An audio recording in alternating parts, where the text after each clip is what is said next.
este domingo. No, eso está bien. ¿Cuáles son? Para empezar, el 31 de los recomendados, que en el de la novena edición es el 47 del capítulo 24, que está en la página 743.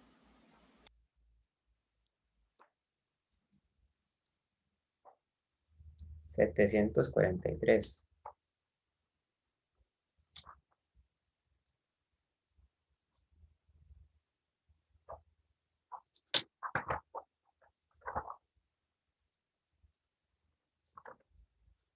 ¿Cuál es, perdón? El 47. 47. Una esfera conductora sólida con radio de 2 centímetros. Ok, voy a tomar una foto y lo voy a mandar al chat.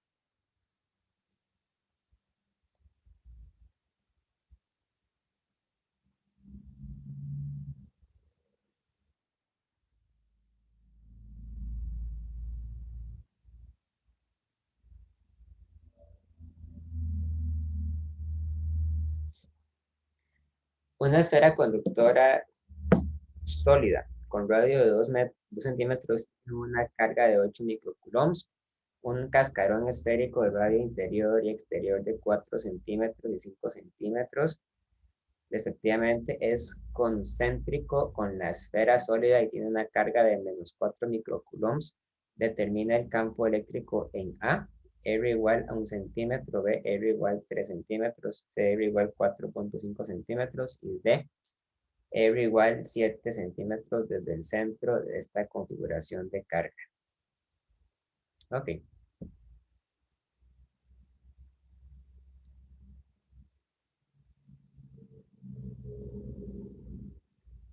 Para hacer eso vamos a hacer un dibujo.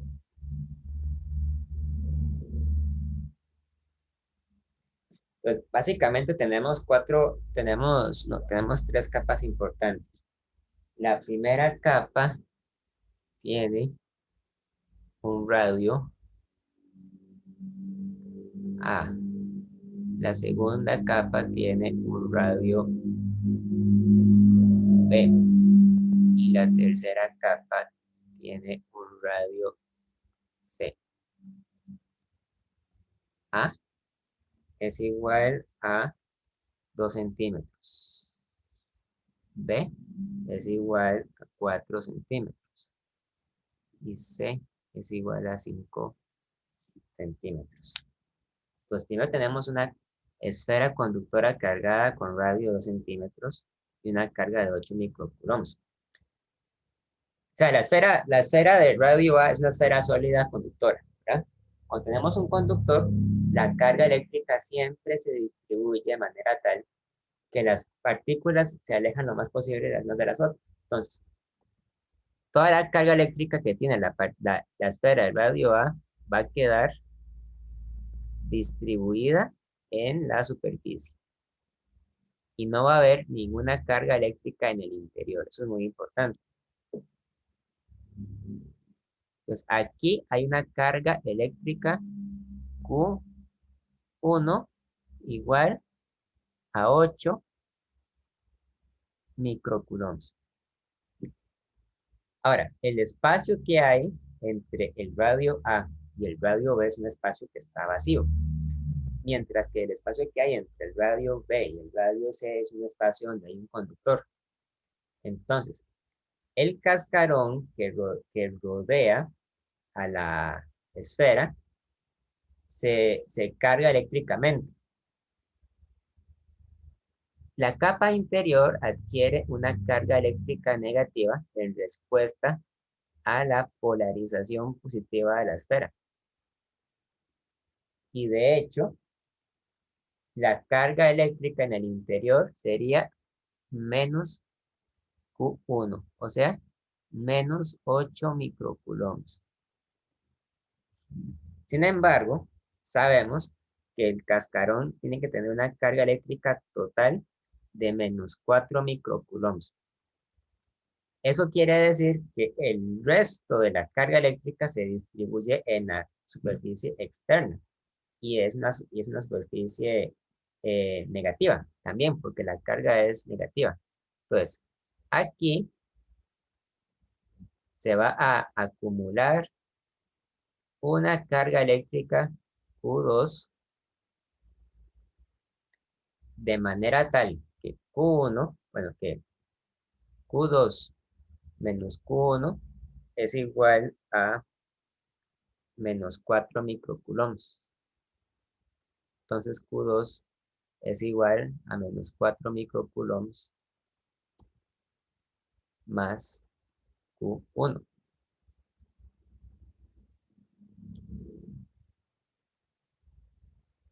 Es menos 4 microcoulombs más 8 microcoulombs.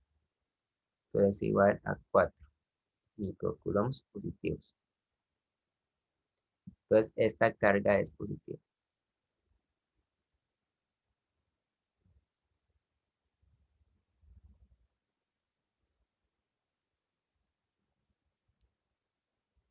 ¿Ok? ¿Qué se logra con esto? Bueno, hay que revisar lo siguiente, ¿verdad? Hay que revisar, en primer lugar, que la esfera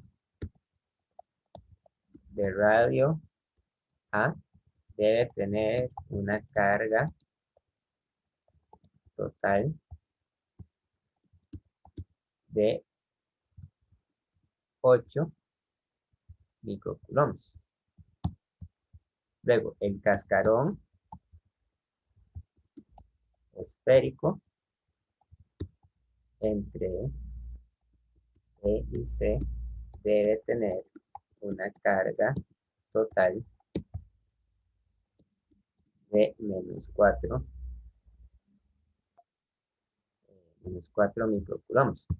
Y el total debe tener una carga que sea la suma de todo. O sea, debería ser una carga que sea de 8 microcoulombs menos 4 microcoulombs, o sea, más 4 microcoulombs. Ustedes suman 8 menos 8 más 4 da más 4 microcoulombs. Entonces, eso está bien. Entonces, nos piden determinar el campo eléctrico para diferentes radios. Entonces, vamos a hacer primero la A. En la A nos dan un radio que es de 1 centímetro. Un radio de 1 centímetro es un radio que está completamente adentro de la esfera cargada de radio A, ¿verdad? O sea, esto es menor que A. Por lo tanto, estamos calculando el campo eléctrico dentro de un conductor. El campo eléctrico dentro de un conductor es 0, siempre.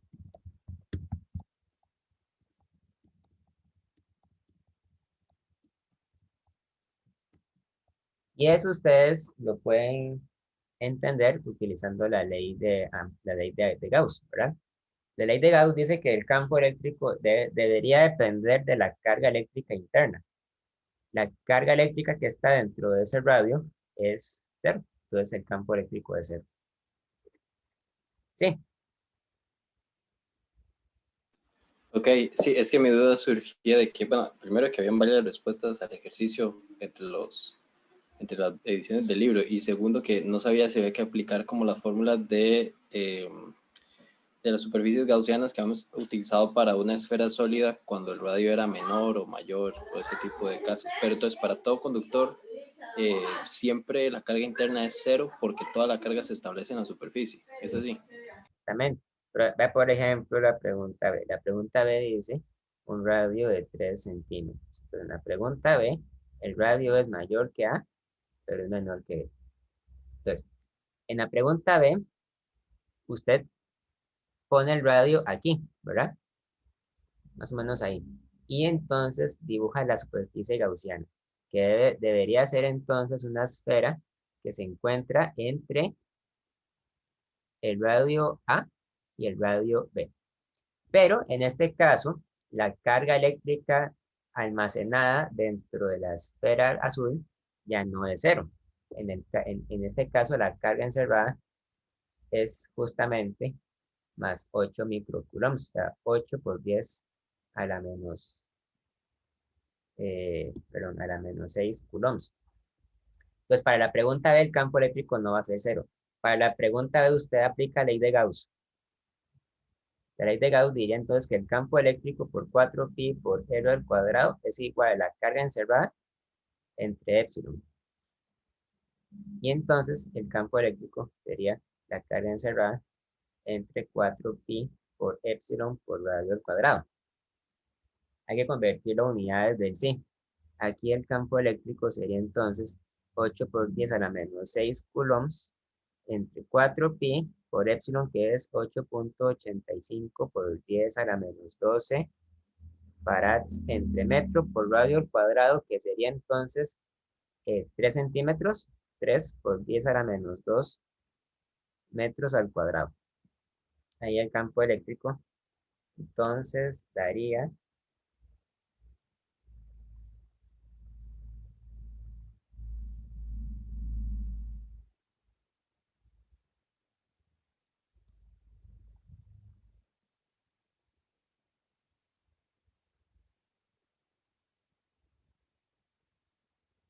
7.99 por 10 a la 7 newton entre coulomb. ¿Ok?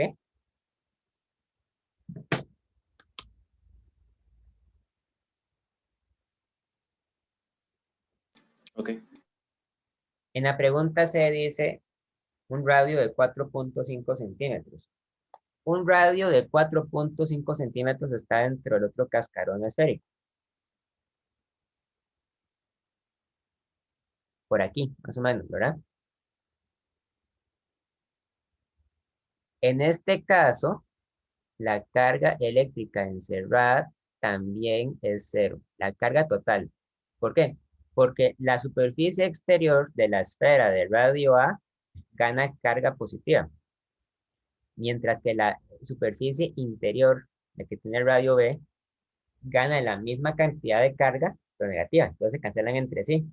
Entonces en la pregunta C, el campo eléctrico también es cero. Y de hecho usted lo puede hacer rápidamente porque ese punto se encuentra dentro del conductor. Entonces ya solo por eso, de una vez tira que es cero. ¿Ok? Y en la pregunta D, que dice un radio de 7 centímetros, esa está afuera de todo, ¿verdad?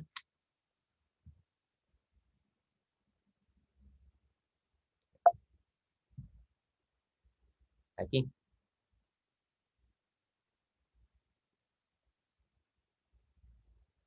Para la pregunta D, el campo eléctrico se debe a la carga encerrada. Y la carga encerrada es la carga total, o sea, es más 4 microcoulombs. 4 por 10 a la menos 6 coulombs. Y entonces el campo eléctrico es la carga encerrada entre 4pi epsilon por r al cuadrado. Entonces es 4 por 10 a la menos 6 entre 4pi por 8.85 por 10 a la menos 12 por 7 por 10 a la menos 2 a la 2.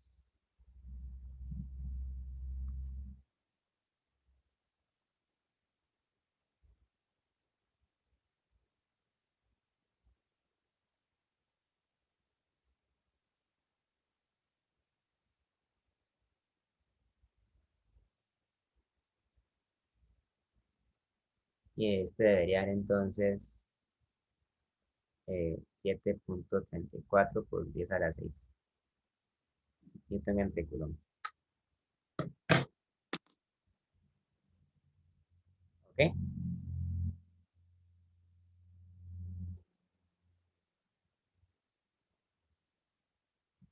Sí, gracias. Bien. Otra, vamos a ver, otra pregunta.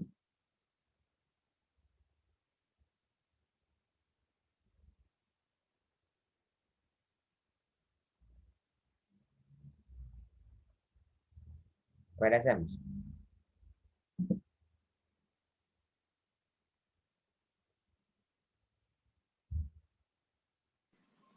Bueno, si me permiten proponer otro, yo tenía una duda que era muy similar del ejercicio que seguía de los recomendados. No sé si lo podemos trabajar. Dice, ¿cuál es? Es el ejercicio número 50 de la novena edición en la página 773. 773.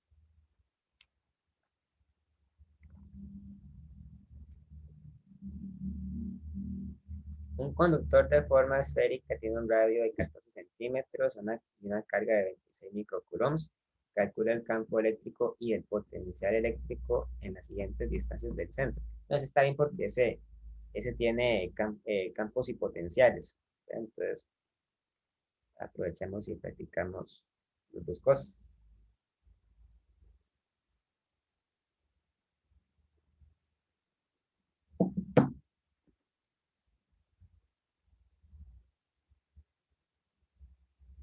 Este es más sencillo, solo es una esfera conductora de radio 14 centímetros.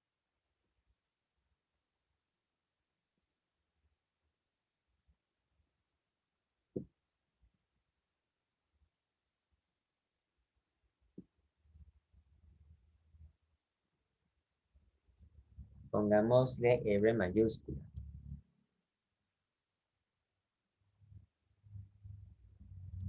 14 centímetros. Y hay una carga eléctrica de 26 microcoulombs. Pero la carga eléctrica se concentra en la superficie exterior. ¿Okay? Nos piden el campo eléctrico para una distancia de 10, de 20 y de 14 centímetros. El campo y el potencial. ¿Ok? Entonces, esta es la pregunta A. Esta va a ser la pregunta B. Y esta va a ser la pregunta C.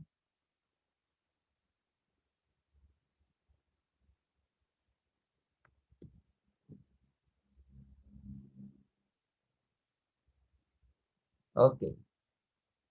Entonces, primero para la pregunta, vamos a calcular de primero los campos eléctricos. Después me voy a preocupar por los potenciales. Entonces, la pregunta A, tenemos una superficie gaussiana, la roja, ¿verdad? Que es una esfera que está dentro de la esfera de carga. La carga eléctrica en el interior es cero. Entonces, el campo eléctrico a esa distancia es cero.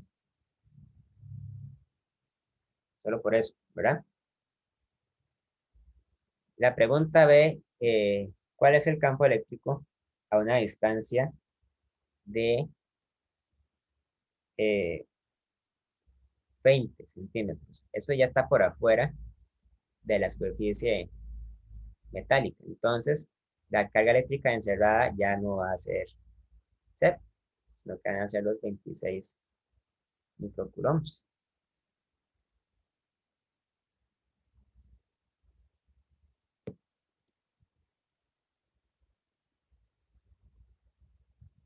La carga encerrada, entonces, es de 26 microcoulombs. Y usando la ley de Gauss, tenemos que el campo eléctrico por el área y por R al cuadrado es la carga encerrada entre epsilon. Entonces el campo eléctrico en esta región se ve como la carga eléctrica encerrada entre 4pi epsilon sub 0 por R al cuadrado.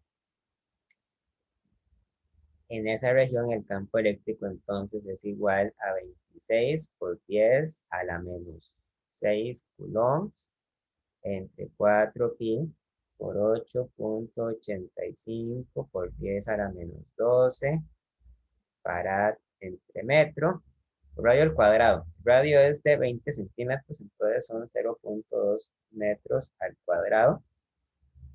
Y eso da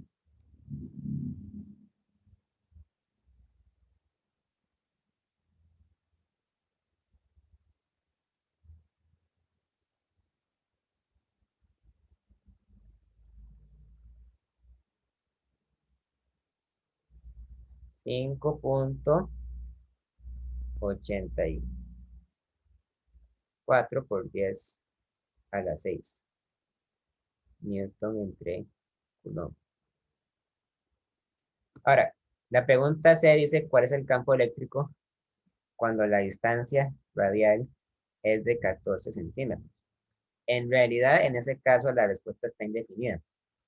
Porque si ustedes lo miden para una distancia que sea 14 centímetros, pero un poquito menos, o sea, con que esté ligeramente adentro de la esfera, el campo eléctrico va a ser cero, porque va a estar adentro de la esfera, ¿verdad? Pero si usted la mide para una distancia que sea ligeramente mayor a los 14 centímetros, el campo eléctrico ya no es cero.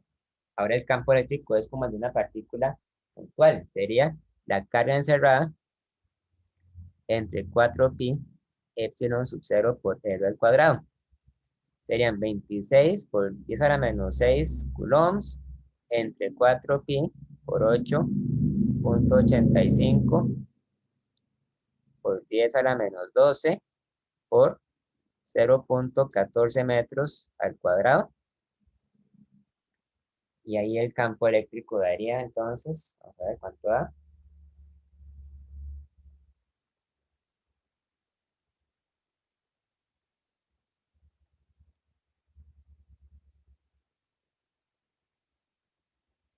1.19 por 10 a la 7 Newton entre Coulomb.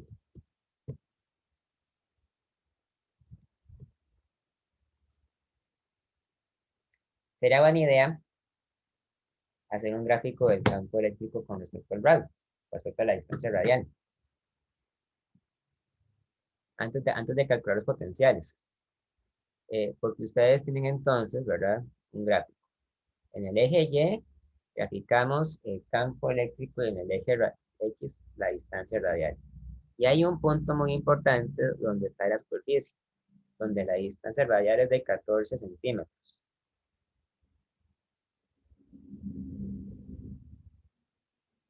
Entonces, mientras estemos adentro de la esfera, el campo eléctrico va a ser cero.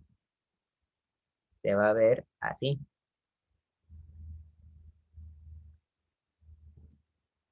Y el campo eléctrico es cero. Pero aquí afuera, el campo eléctrico ya no es cero. Aquí afuera el campo eléctrico es la carga encerrada entre 4pi por epsilon por r al cuadrado. Aquí afuera el campo eléctrico decae con el inverso del cuadrado de la distancia. Entonces, se ve así, ¿ok? Ahí va decayendo asintóticamente. Por lo tanto, hay una discontinuidad en la superficie cargada, ¿verdad? Adentro de cero y afuera el campo eléctrico decae con el inverso del cuadrado de la distancia. Ahora sí, ahora vamos con el cálculo del potencial eléctrico. Vean que el campo eléctrico, hay una fórmula que dice que el campo eléctrico es igual a campo eléctrico radial. Es igual a menos la derivada del potencial con respecto a la distancia radial. Entonces, eso quiere decir que ustedes podrían tomar el potencial como menos la integral del campo eléctrico con respecto a R. Ahora, hay que ser muy cuidadosos. Si ustedes hacen esto, tienen que tomar en cuenta que siempre es buena idea recordar que cuando ustedes integran hay que sumar una constante de integración, ¿verdad? Entonces, vamos a hacer primero el potencial eléctrico para una distancia de 20 centímetros. Después para los 14 y por último para la distancia de 10 centímetros. Y vamos a ver qué sucede.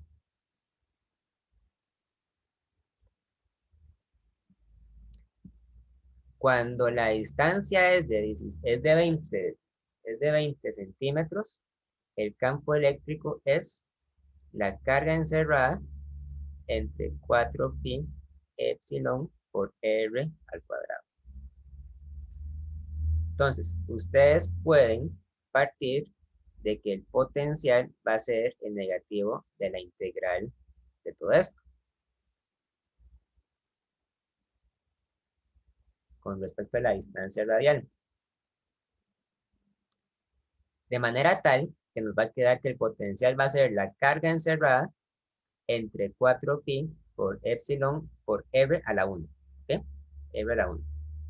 Ahora, esta forma tiene la ventaja de que asume que el potencial eléctrico es 0 en el infinito. O sea, el potencial eléctrico es 0 cuando la distancia R tiende al infinito. ¿Verdad? Ustedes dividen el infinito y eso va a 0.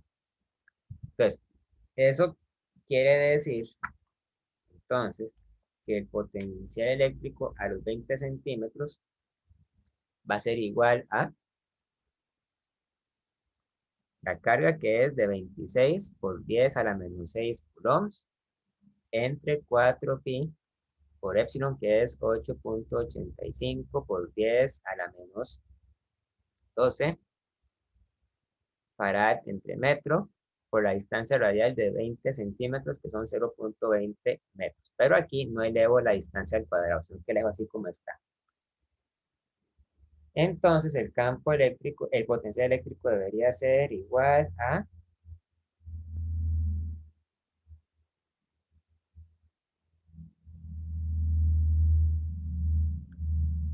1.17 por 10 a la 6 volts. En volts.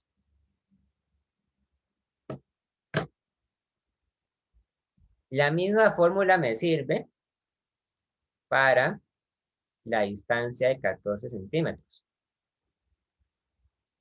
Si la distancia es de 14 centímetros, ligeramente mayores a 14 centímetros, entonces yo tendría que tomar el potencial eléctrico como la carga encerrada entre 4pi por epsilon por R. Entonces serían 26 por 10 a la menos 6 coulombs entre 4pi por 8.85 por 10 a la menos 12 farad entre metro por 0.14 metros.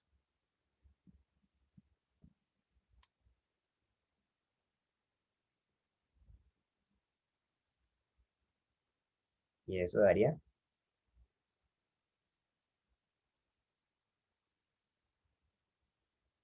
1.67 por 10 a la 6 voltios.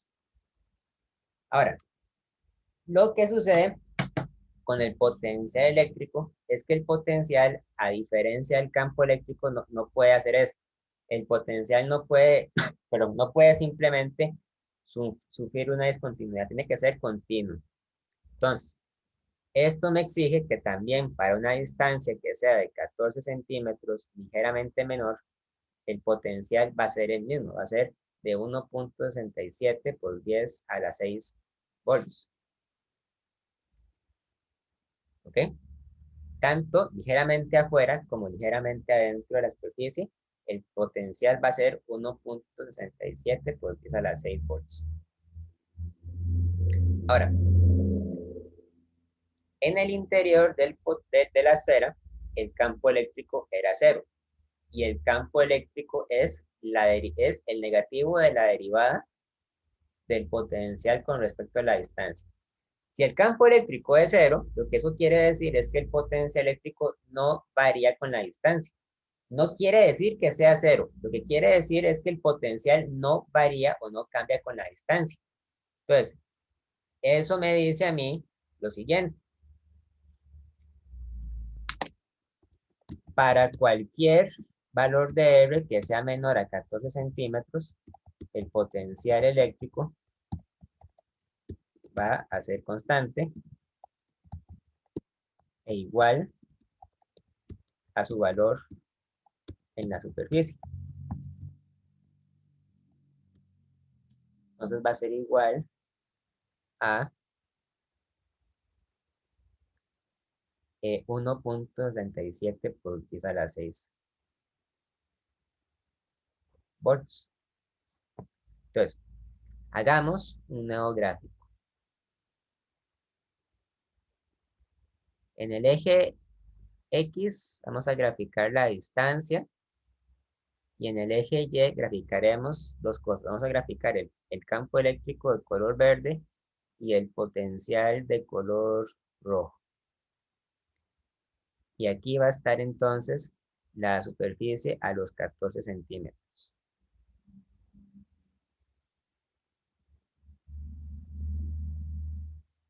Entonces, dijimos que el campo eléctrico antes de pasar la superficie es constante e igual a 0.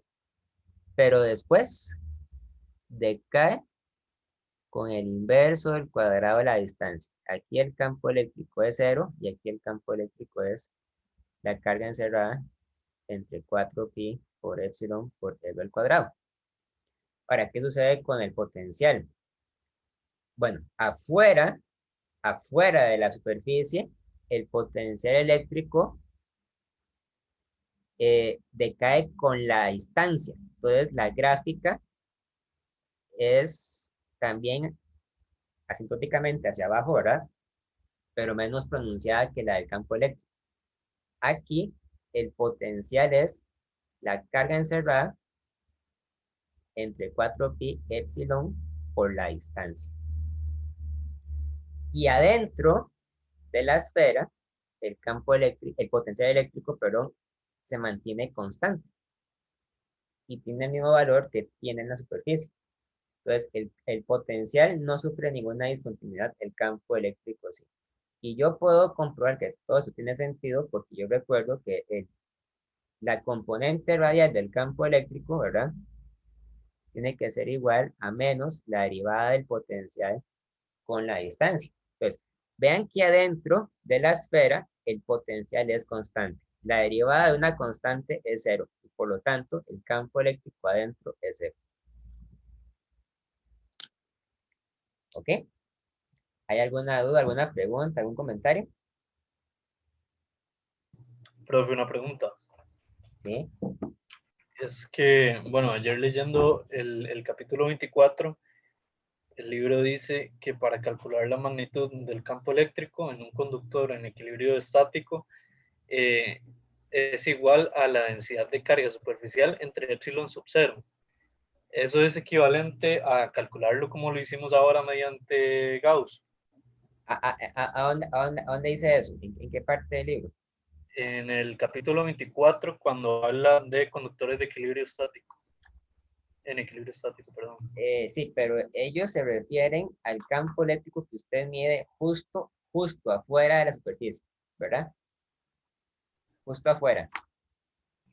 Si usted mide el campo eléctrico a cierta distancia grande con respecto a la superficie, eso no es cierto, ya no es cierto, porque el campo eléctrico tiende a disminuir con la distancia, ¿verdad? Pero cuando usted la mide muy cerca de la superficie, y está tan cerca entonces que usted puede tratar a la superficie del conductor como si fuera un plano infinito. En ese caso sí es cierto lo que usted dice, que el campo eléctrico sería la densidad de carga superficial entre epsilon, porque esa es la fórmula para calcular el campo eléctrico de un plano infinito, ¿verdad? Pero eso no se mantiene para distancias grandes. Por ejemplo, en esta pregunta, yo calculé el campo eléctrico a una distancia de 20 centímetros del centro, a una distancia considerable de la superficie. En ese caso no se vale decir que el campo eléctrico es sigma entre epsilon, porque ya estamos tan lejos de ahí que el campo eléctrico ha disminuido cierto valor.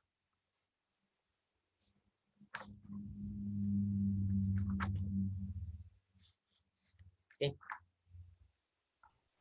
Ah, ok, profe, pero digamos, sí se podría utilizar, bueno, no, es que en el interior es 0, entonces solo tiene sentido cuando está justo en el límite. Cuando la está midiendo justo afuera de la superficie, justo afuera. Ah, ok, ok, gracias, profe.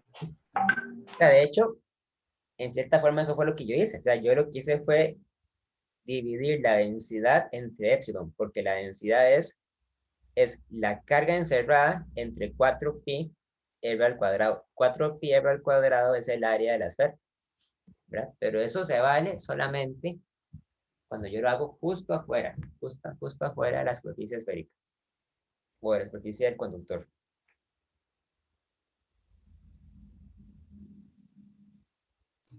Gracias, profe. Ok. Bueno, ¿alguien más o ustedes mismos quieren proponerme otro ejemplo para hacer?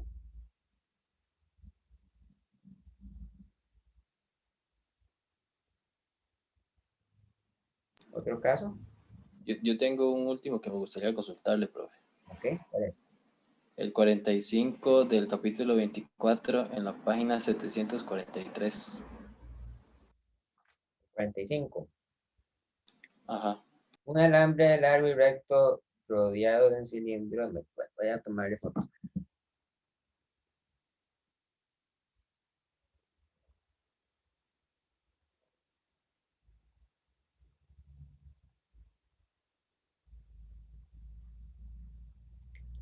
Un alambre largo y recto rodeado por un cilindro metal hueco cuyo eje coincide con el suyo tiene una carga por unidad de longitud lambda y el cilindro una carga neta por unidad de longitud 2 lambda. Con esta información utiliza la ley de Gauss para determinar la carga por unidad de longitud sobre la superficie interna del cilindro, la carga por unidad de longitud sobre la superficie externa del cilindro y el campo eléctrico exterior al cilindro a una distancia R de su eje. Okay. Vean que es un metal, ¿verdad? Y el metal es un conductor, entonces las cargas eléctricas se acomodan de una manera especial en el conductor.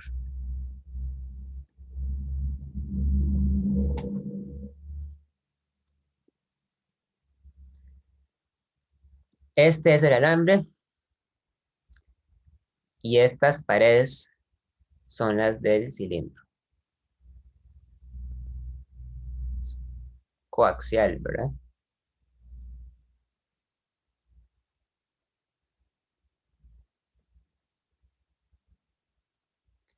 Pero el cilindro tiene cierto grosor. Ustedes no pueden ignorar eso. Ahí está. Entonces, a fin de cuentas, ¿verdad? El dibujo se debería ver de esta forma. Ya voy, ya voy.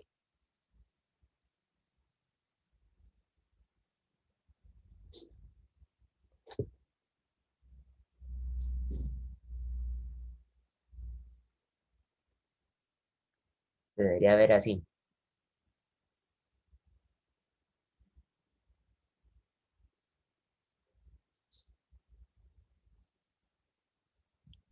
Bueno, no, en realidad esto también debería quitar esta línea. Ahí. Ok. Entonces, el alambre tiene una densidad de carga lambda. Pero el conductor, el cilindro externo es un conductor. Entonces, la densidad de carga se tiene que acomodar según la carga en el interior. Eso quiere decir que la superficie interior del cilindro debe tener una densidad de carga menos lambda para contrarrestar la carga interna del alambre. Mientras que la densidad de carga externa del cilindro debería ser 3 lambda.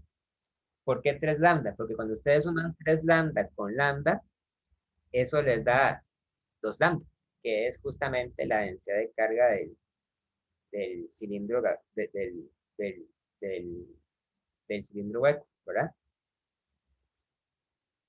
Entonces, la pregunta, ¿cuál es la densidad de carga por una longitud sobre la superficie interna del cilindro? Es menos A.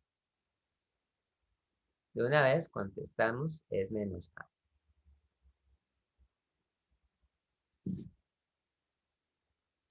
La pregunta B dice, ¿cuál es la carga por unidad de longitud de la superficie externa?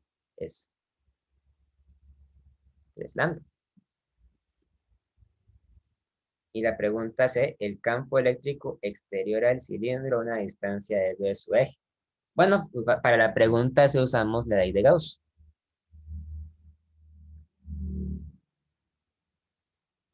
Para un cilindro, el campo eléctrico se calcula como el campo eléctrico por 2pi r por L, donde L es el largo del cilindro. Y es igual a la carga encerrada entre epsilon sub 0. Entonces, cuando ustedes miden el campo eléctrico a una distancia mayor al radio del cilindro, ustedes lo miden, por ejemplo, acá, ¿verdad? Entonces, ustedes agarran un cilindro gaussiano que envuelve a todo el cilindro.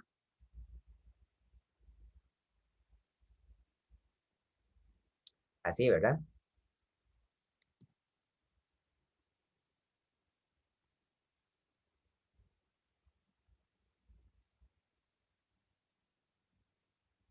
Recuerden que el cilindro gaussiano es imaginario. O sea, realmente no existe. Es una cosa imaginaria que usamos para ayudarnos. Y la carga eléctrica que está encerrada dentro de todo ese cilindro es justamente, es justamente igual a 3 veces lambda por L. Sumando el alambre y sumando el cilindro, ¿verdad? Entonces, E por 2pi RL es igual a 3 lambda entre epsilon. Entonces, E es igual a 3 lambda entre 2pi epsilon por R. Que no depende de la L porque la L se cancela.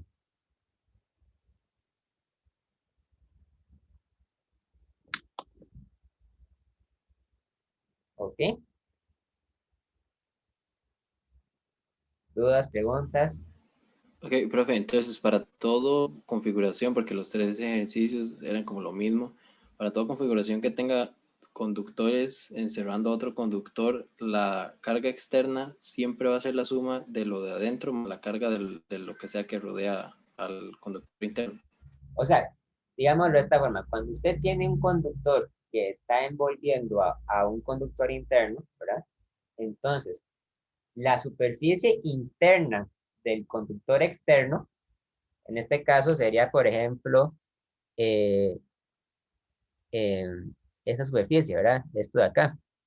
Esta superficie adquiere la carga eléctrica de lo que tiene adentro, pero de signo opuesto, porque se induce una carga eléctrica, ¿verdad? Y por lo tanto, la densidad de carga que usted obtiene en la superficie externa del conductor externo tiene que ser tal que la suma de todo le dé la carga eléctrica de todo el conductor.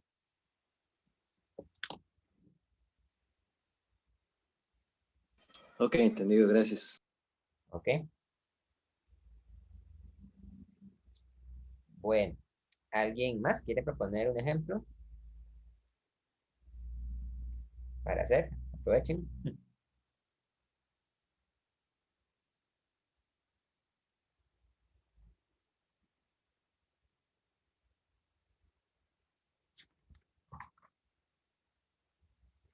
Puede ser de ley de Gauss, ¿verdad? Puede ser de potenciales o de capacitores o incluso de circuitos. No sé, díganme ustedes, ¿qué hacemos ahora?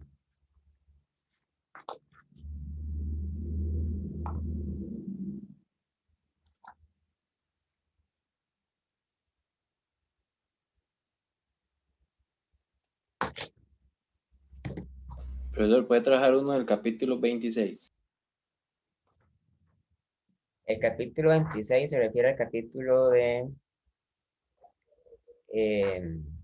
corriente y resistencia. Sí. Ok, ¿cuál? O escojo uno. El número 71 de la página 830. ¿El cuál, cuál? El, 71 de la página 830 de la novena edición. está bonito. Vamos a hacer ese.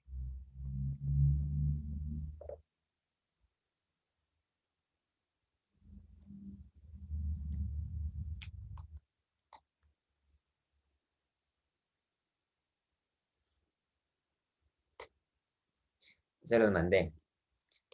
Una oceanógrafa estudia cómo dependen las concentraciones de iones de la profundidad del agua de mar.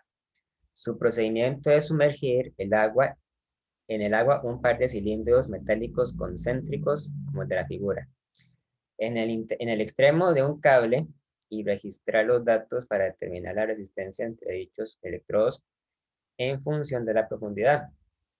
El agua entre los cilindros forma una envoltura cilíndrica de radio RA, de radio exterior, de radio interior RA y radio exterior RB, una longitud L mucho mayor que RB. La científica aplica una diferencia de potencial delta V entre las superficies interna y externa, produciendo una corriente radial hacia afuera I. Suponga que ρ representa la resistividad del agua. Determine la resistencia del agua entre los cilindros en función de L, ρ, RA y RB. Exprese la resistencia del agua en función de las cantidades medidas L, RA, RB, delta V e I. Ok. Vean que en este problema hay que tener mucho cuidado para entender bien qué es lo que nos están diciendo. Lo más importante es entender bien hacia dónde es que fluye la corriente. Tenemos dos cilindros, uno adentro del otro.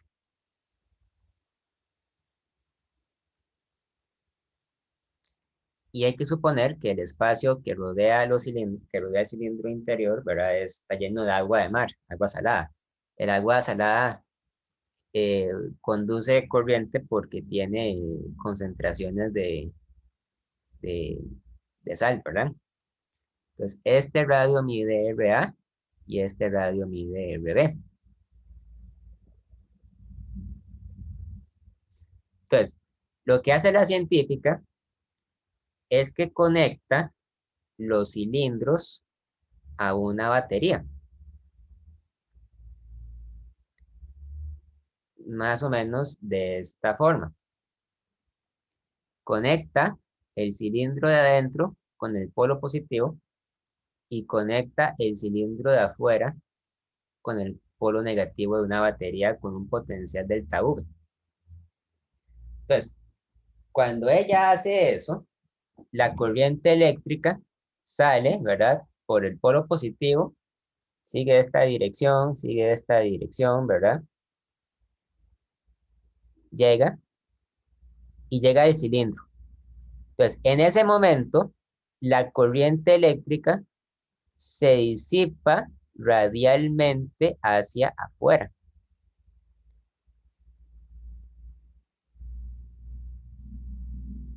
Y eventualmente llega a la superficie exterior del otro cilindro, ¿verdad? Y luego continúa su camino de regreso a la batería. Entonces, estas líneas rojas representan la dirección que tiene la corriente eléctrica. Entonces, evidentemente, ¿verdad? Bueno, la resistencia que tiene el agua de sal debería ser igual al potencial de la batería entre la corriente eléctrica que circula por todo el arreglo. Pero en este caso, ¿verdad? Hay que suponer que la resistencia eléctrica la encuentra la corriente cuando pasa a través del agua. Es decir, en este caso, el agua se comporta como un resistor que le da resistencia, ¿verdad? Al paso de corriente. Hay que determinar el valor de la resistencia. Entonces, recuerden que la resistencia, cuando usted conoce la resistividad, usted puede decir que la resistencia es igual a ρ por L entre A, ¿verdad? Pero, vamos a cambiar esta L por una L minúscula. pero hay que tener mucho cuidado con la interpretación de estos valores. A representa el área transversal por la que pasa la corriente. Mientras que L representa el ancho del resistor. Entonces, la pregunta que hay que hacerse en este caso es, ¿qué significado le tengo que dar a la A y qué significado tengo que darle a la L? Hay que tener mucho cuidado. Porque la corriente eléctrica está circulando radialmente hacia afuera. Entonces, hay que entender que en este caso la resistencia la está poniendo el agua. Ustedes pueden interpretar que el agua se conforma por un montón de pequeños cilindros concéntricos infinitamente delgados. Yo podría, por ejemplo, agarrar un pequeño cilindro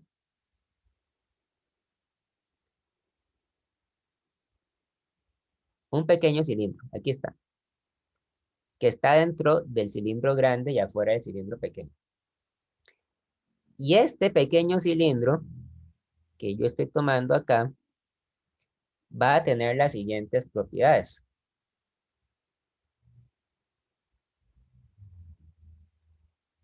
Va a tener un radio R y va a tener un ancho muy delgado, un ancho de R, un ancho de R, ¿ok? Entonces, vean que en este caso, a nosotros nos dicen que el cilindro tiene un largo L mayúscula, ¿verdad? Pero la pregunta que tienen que hacerse es la siguiente. ¿Cuál es el área transversal por la que circula la corriente? Bueno, el área transversal por la que circula la corriente es la pared circular del cilindro. En el caso del cilindro verde, el área sería 2pi por R por L. ¿Okay? Porque es el área lateral del cilindro. O sea, es esta área, ya todo esto, todo esto.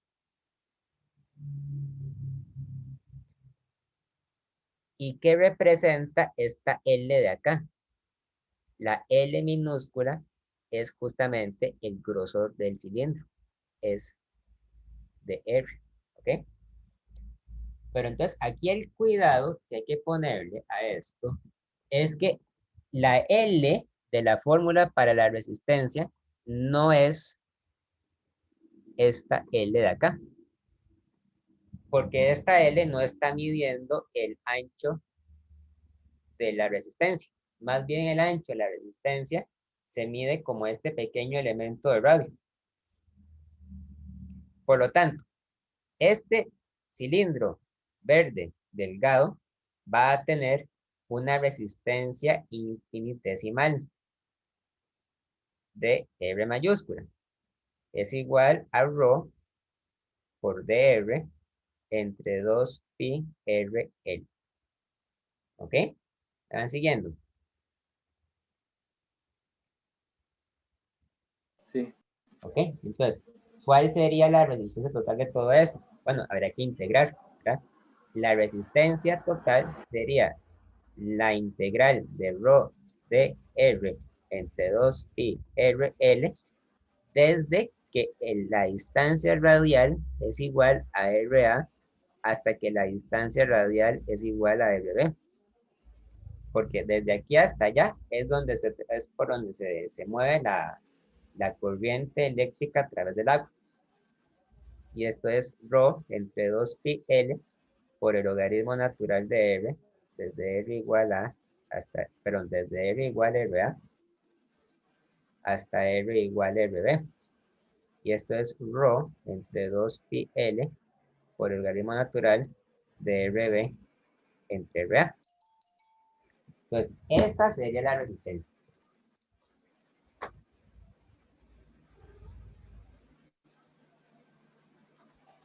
¿Ok?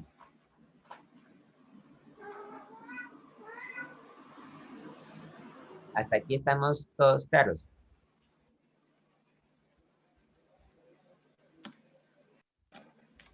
Sí, Ok. Y la parte B dice, determine la resistividad en términos de todas esas cosas, ¿verdad? Bueno, pues tenemos dos ecuaciones. Por un lado, la resistencia sabemos que es la diferencia de potencial entre la corriente. Y por otro lado, la resistencia, habíamos dicho que era la resistividad entre 2πL por logaritmo natural de RB entre RA. Por lo tanto, ustedes igualan estas dos cosas, ¿verdad? La diferencia de potencial entre la corriente es igual a ρ entre 2πL por logaritmo natural de RB entre RA. Y entonces la resistividad es igual a 2pi por L por el potencial entre la corriente entre logaritmo natural de RB entre RA. Y ahí está. Ustedes pueden con este arreglo medir la resistencia entre la resistividad entre los dos cilindros usando esos datos que se pueden medir fácilmente.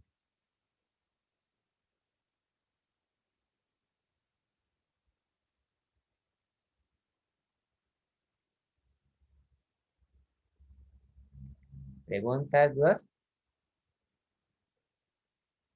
entonces el área a integrar es dada por la dirección transversal de la corriente.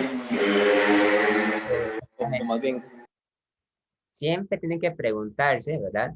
¿Cuál es la superficie que está cortando la corriente? ¿Verdad? Que sería esta superficie cilíndrica de acá. Ahora, para que tengan claridad, ¿verdad?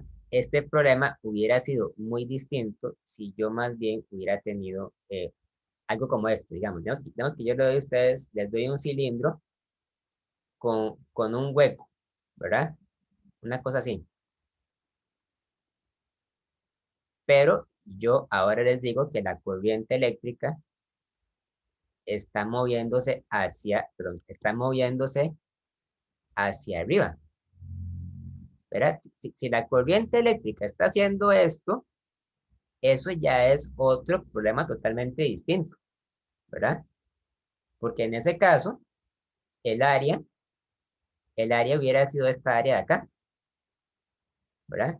Entonces, si este radio mide RA y este radio mide RB, entonces el área hubiera sido pi por RB al cuadrado menos RA al cuadrado, el área entre los círculos. Y el largo hubiera sido efectivamente el largo del cilindro, ahí sí. En este caso, R, si hubiera sido ρ por L entre A, hubiera sido ρ por L entre pi por RB al cuadrado menos RA al cuadrado. Pero todo depende, ¿verdad?, de cuál es la dirección de la corriente. O sea, cuál es la superficie que la corriente está cortando. Podría ser así o podría ser de esta forma. Me quedo claro con eso. sí, gracias. Es que yo lo intenté así, como si fuera, o sea, yo integré el área al círculo, pero era esa mi duda. Así, digamos. Sí, eso fue. Ah, es que ese es el problema, ¿verdad? Ese es el toque.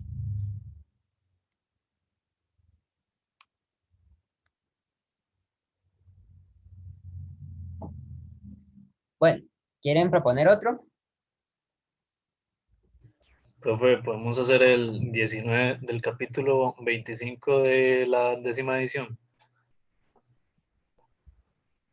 El 19 del capítulo 25. Déjeme buscar cuál problema es. Ya voy.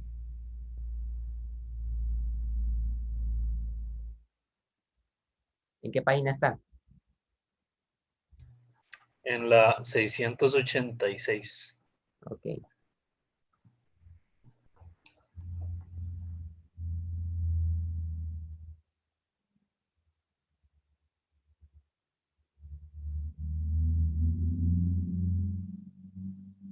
¿Cuál es? ¿Cuál número es? Perdón. El 19.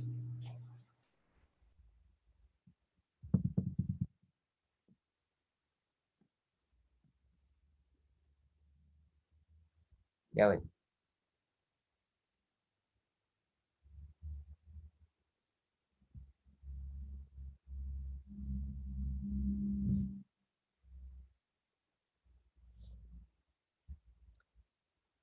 Dos capacitores de placas paralelas no, mentira, dos capacitores de placas paralelas idénticas, cada una con una capacitancia de 10 microfarads, se cargan a la diferencia de potencial de 50 volts.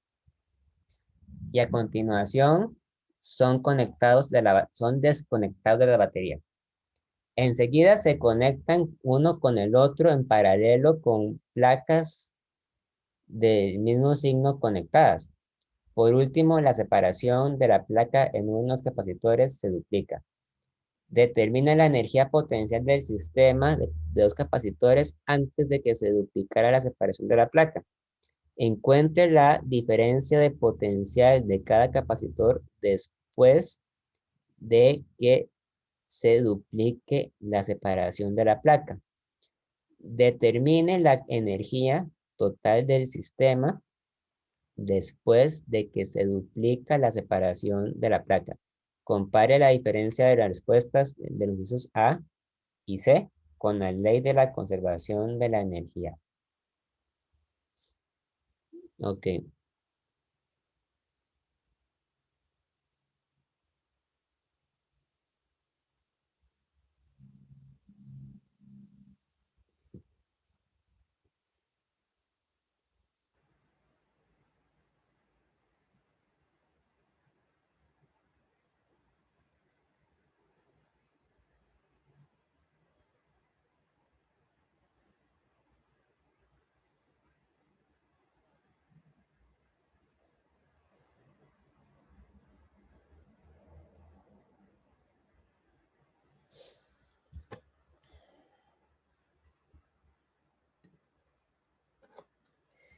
Entonces, para empezar, tenemos dos capacitores. Cada uno tiene una capacitancia de 10 microfarads.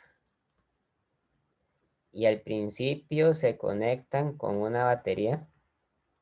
Es como si tuviéramos dos circuitos, ¿verdad?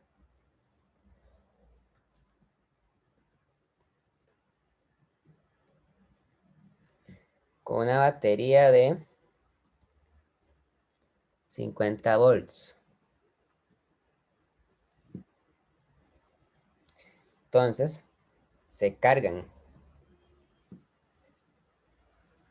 Y la carga eléctrica de cada uno de ellos, la carga inicial, digamos, sería igual a la capacitancia por la agenda de la batería, ¿verdad? La carga inicial sería de 10 por 10 a la menos 6 farads por 50 volts. La carga inicial sería entonces de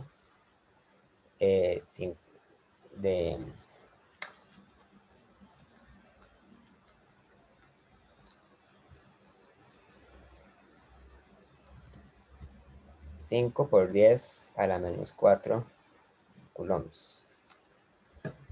Entonces la pregunta después dice que los capacitores se conectan el uno con el otro en paralelo con las placas del mismo signo conectadas. Entonces, cuando los capacitores hacen eso, ¿verdad? Ustedes tienen un circuito que se ve así.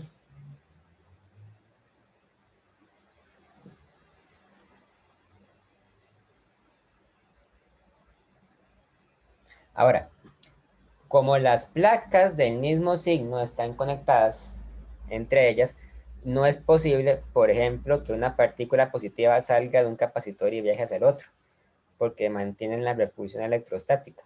Eso quiere decir que la carga de los capacitores no va a disminuir de manera natural.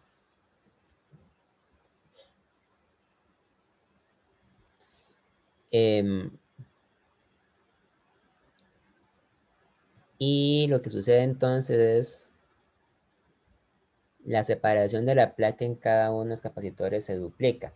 A. Determine la energía total del sistema de capacitores antes que se duplique la separación de las placas. Entonces, en este caso, yo tengo para la pregunta A, ¿verdad? Dos capacitores. cada uno con una capacitancia de 10 microfarads y una carga eléctrica QI de 5 por 10 a la menos 4 coulombs. Y también tienen cada uno un potencial eléctrico VI, que yo sé que es de 50 volts porque es el potencial que cada uno adquirió de la batería. Ahora, ¿cuál es la energía total del sistema? Bueno, la energía de un capacitor era 1/2 por la carga, ¿verdad? Por el potencial inicial de cada capacitor, ¿verdad? 1/2 por la carga por el potencial. Déjenme revisar si esa es la fórmula correcta, nada más.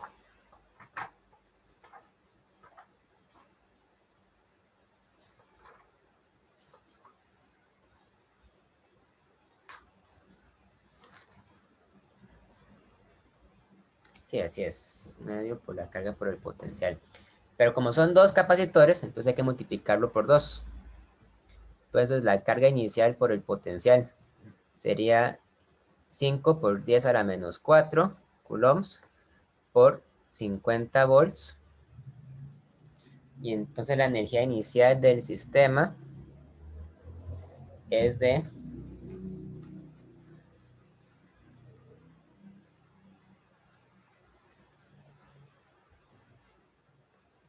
2.5 por 10 a la menos 2 joules.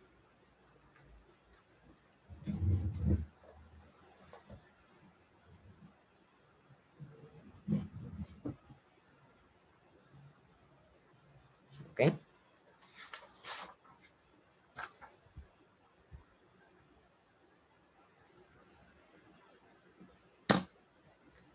Ahora, los capacitores se separan las placas, ¿verdad? Esta sería la distancia entre las placas.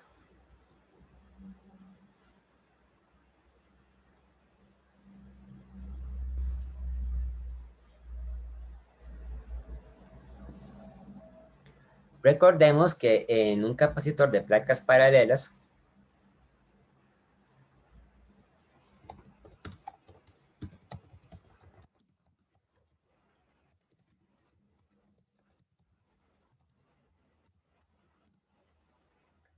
la capacitancia se calcula usando esta fórmula.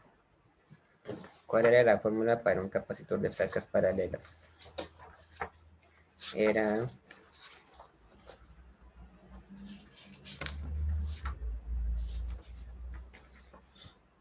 epsilon por A entre D, ¿verdad?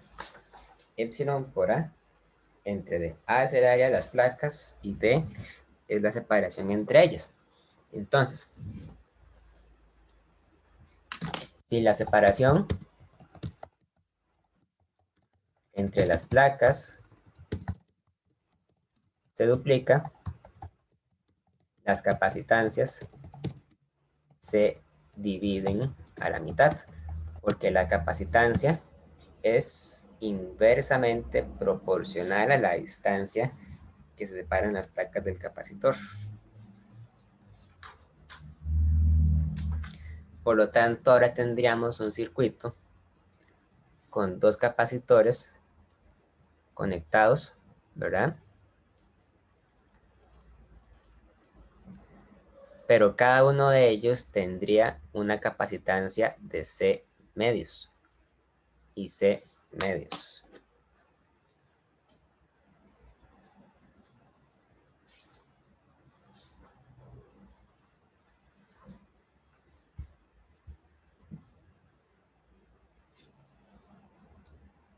¿Ok?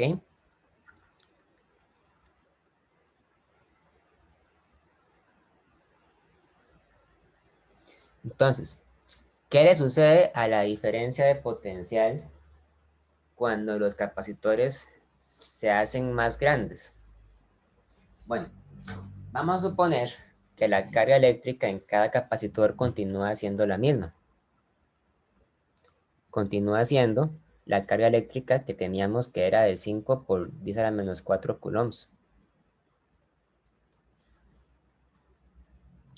Entonces, el potencial de cada capacitor ahora va a ser igual a la carga inicial entre la capacitancia a la mitad. O sea, el potencial eléctrico sería 2 veces el potencial inicial. Y el potencial inicial era de 50 volts, ¿verdad? Entonces 2 veces 50 volts, 100 volts. Entonces, el potencial de cada capacitor se duplica a la mitad. Se duplica, se multiplica por 2. Quiero decir, se duplica. ¿Ok?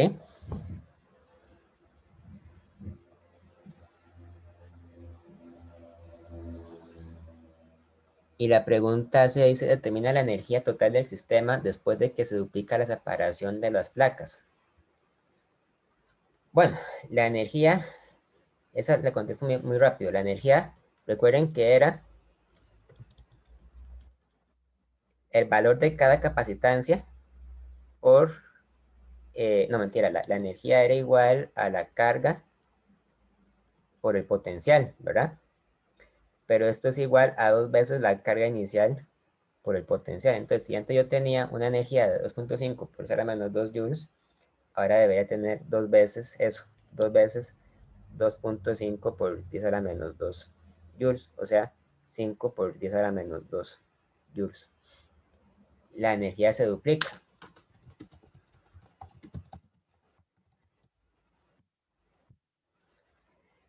La energía se duplica.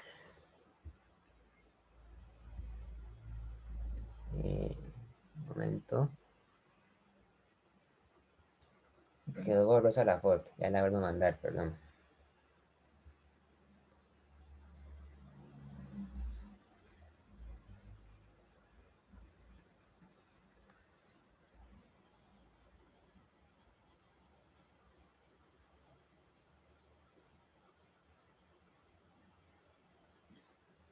Ahora sí.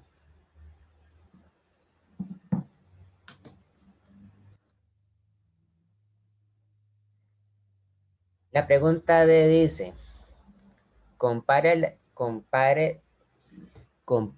de la diferencia en las respuestas a los incisos A y C con la ley de la conservación de la energía. O sea, tal vez lo que la pregunta D quiere decir es, ¿por qué la energía no se conserva cuando usted duplica la separación entre las placas? Bueno, la energía no se conserva, vamos a ver, la energía no se conserva al duplicar la separación entre las placas, porque ciertamente hay que hacer un trabajo para separar las placas. O sea, que el hecho de separar o de duplicar la separación entre las placas no conserva la energía, porque hay que hacer un trabajo para separarlas. O sea, las placas, como están cargadas con carga eléctrica de signo opuesto, lo que hacen es tender a acercarse. Entonces, si yo las quiero separar, tengo que hacer un trabajo. Y al hacer ese trabajo, le estoy metiendo energía al sistema. Entonces, si al final yo me encuentro con que la energía se duplicó, es porque yo le metí trabajo en forma de energía. Le metí energía en forma de trabajo, quiero decir. ¿Ok?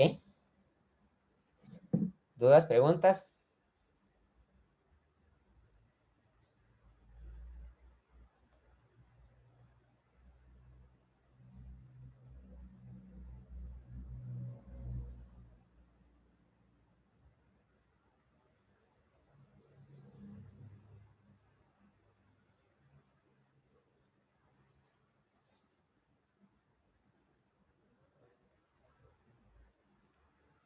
Por mí todo bien, profe.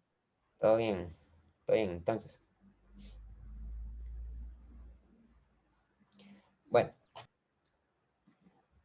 Bueno, si no hay más dudas, entonces dejemos la clase hasta acá. Si ustedes quieren, mañana podemos hacer consulta y si no, nos vemos hasta el jueves. Muchas gracias, profe. ¿Ok? Bueno, con gusto. Muchas gracias, profe. Hasta luego. Gracias, hasta luego.